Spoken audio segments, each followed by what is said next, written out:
Fitness with Paul Rosen. Our diets, our Western diets in America are just really, you just don't realize how poor they really are. What would you say to others who would like to feel better? Sometimes you need to find the instruction. That's where the testing and everything comes in, because without that knowledge, there's no way I could have got to the point where I'm at today. Straight talk about health. And then I start preaching and telling them what I've been doing.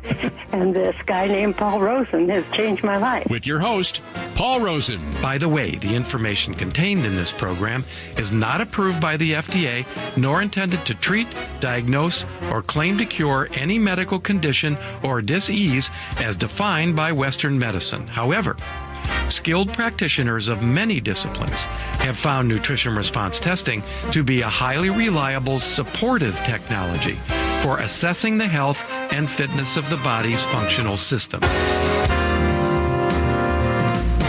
So, Paul Rosen, according to the Centers for Disease Control, over 93 million Americans have one thing in common. Can you guess what that is?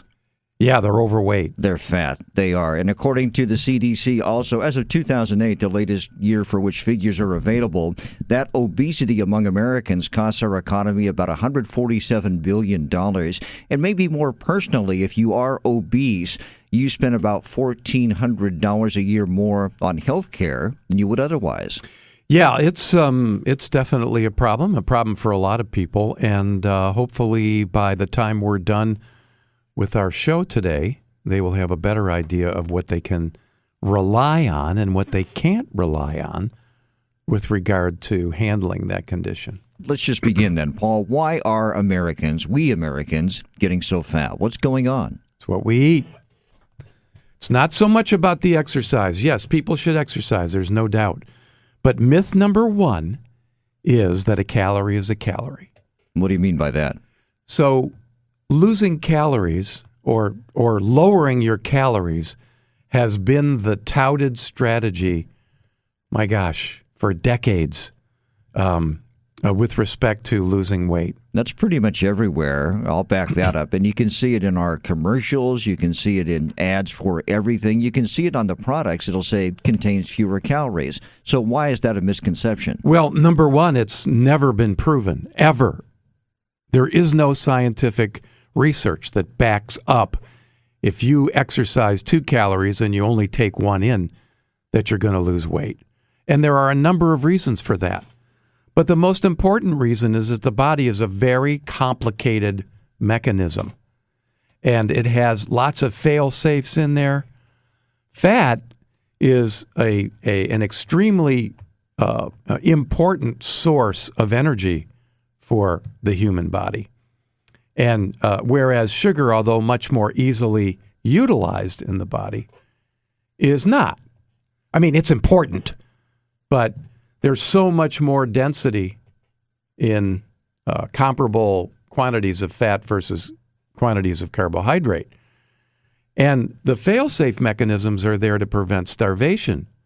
Your body will start shutting itself down system by system as it recognizes that there might be some a calorie restriction. And the result of that is not necessarily the loss of weight. It's the shutting down of various systems. So by trying to eliminate calories, we're denying our bodies other essential things it needs to function properly. Well, that's number one, but we're also playing around with the body's fail-safe mechanisms, protective mechanisms. So that's something that can happen. That's a worst-case scenario. But does this avoidance of calories constitute a complete myth as to what's the best way to make our bodies lose weight? Yes. And the reason is if you go back and you look at studies that have been done, going back for decades, what you find is that if you just cut calories and then exercise more, well, once you stop that, right, within a period of 2 weeks, generally speaking, 2-3 weeks, you've not only gained back all the weight that you lost, but you gain back plus 10%. Why is that? Why do you gain extra weight? Why do the birds go on singing? Why are the clouds up above? Too complicated. Yeah, see, I caught him. Look, By the way, that was Skeeter Davis for 1963, the end of the world. For hey, those of you wondering, dates me. What can I say? It really does. I'm 70 years old. It also reveals I used to be a disc jockey to know that kind of thing. Yeah, but I know. What is the answer then? What is the answer to why? The answer is that there are too many. The body is too complicated to be able to pinpoint a causal relationship. This thing for that thing. But I can tell you this. It's not cutting your calories that will ultimately enable you to lose weight. So let me ask you this, Paul. There are other reasons why one might not be able to lose weight, and that's what I see in my clinic. Even if you've got the wherewithal, the willpower to cut your calories dramatically and exercise your brains out, what a lot of people find out is it just fatigues them, and or they can't keep it up.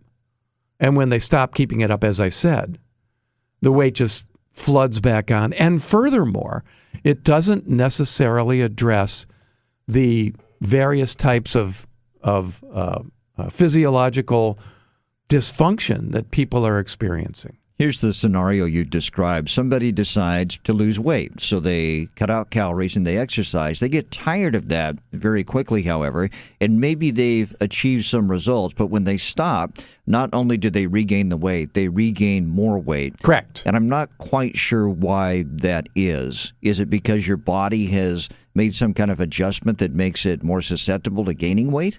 Not that to gaining weight, but these are survival mechanisms that are that have evolved with respect to in our bodies, about our bodies, survival mechanisms. So your body is like overcompensating for the weight loss for the next starvation cycle.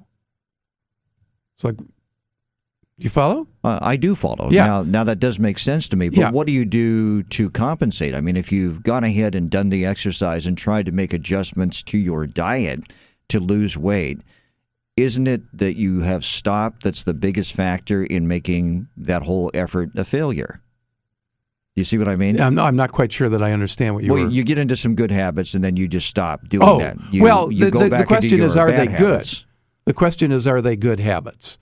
And that's a big issue. Well, there's the nub of it right there. Yeah. So really, we're defining losing calories. We've done for decades. We've defined that as, cutting calories out of our diet. We've said that's a good habit. But now you're saying, well, maybe not so much. Let me ask you this, though. Can losing calories contribute to weight loss as part of a larger program? In other words, you're doing other things in addition to that, but you're just not counting calories all by itself. Counting calories is a waste of time. So the answer is no. It's just a waste of time because there are healthier, more effective ways to lose weight. And in my clinic, when anybody comes to see me and they say they're number one, so they come to see me, and they have high blood pressure and high blood sugars, and they've got migraines and they've got stomach disorder, and oh, by the way, the thing that I want most important is to lose weight. I mean, I can't tell you how many times that occurs in my clinic. In that case, I'm assuming all these other problems maybe relate to their weight problem. No, they don't. They're concerned about their weight, but because they have been sold the bill of goods about if you lose weight, your health gets better. That's not necessarily true? No, it's not. Well, you're looking at a guy who's bought that myth then, because I would have assumed that if you now lose remember weight... we're talking about all of this is personal. I mean, if you're talking about a person that has a body frame, say like yours, which is 5 foot, 9? I'm 5'9", yes. Okay, 5'9", and 160. I weigh 160 pounds. Yeah, 160 pounds. And if you weighed 250 and you were 5'9", it's more problematic. It's more problematic. That obviously would have a larger impact on my overall health. If you're just looking in the mirror and you notice you got a little extra something around the middle, carrying extra 5 or 10 pounds, that's a totally different deal.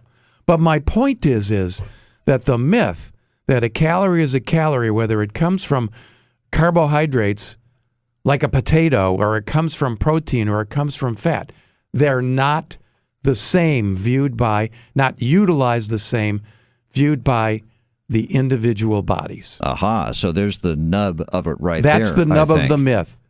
That's the nub of the myth. So the next myth is choose diet foods to lose weight, right? Go diet foods. What supposed It's another advantages? total myth. Well, what advantages do they offer? Calories. Diet foods. And that's it? Yeah. Are they selling themselves as having a benefit in any other way? Diet foods? Yeah, they're just saying fewer calories. We know that. We'll see those if you're ads making everywhere. diet foods, I'm sure they're pulling stuff out of their ear with respect to, what benefits it might have. But diet foods in general are just not beneficial. They're not beneficial because anything that's a diet food is often processed more than some other whole food. So you're actually eating a food that may lack other essential nutrients. Is that right? Absolutely. Okay. Absolutely. Well, it's obviously a billion-dollar business then, because I'm not going to toss, brand names out there, but you'll see all kinds of branded diet foods. So obviously we have, as Americans, for decades, bought into the idea that there are benefits to those particular products. And the next myth that I want to get out on the table is that you should avoid fat, especially saturated fat. Nothing could be further from the truth. Now, you want good quality fat. Fat is essential, right? And for most foods, scientifically, as fats are broken down, there's usually more unsaturated fat in that food than saturated fat, just by definition, except for dairy. Why is dairy an exception? Because it is. Okay. I mean, that's my favorite Why? answer. I know. Because it is. Stop asking me stupid questions. It is what it is.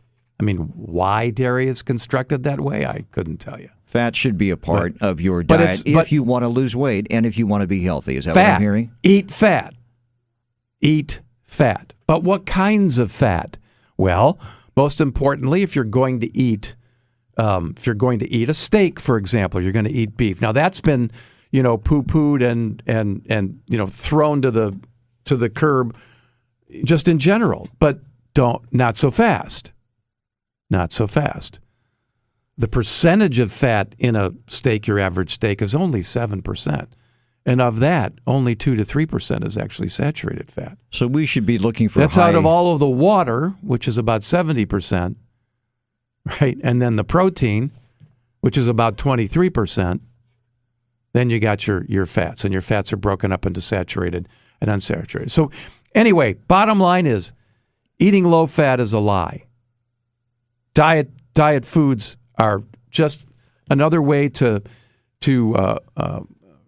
eat foods that have very little nutrient density in them. But the caveat is eat fat, however, eat the right fat. The types of fat.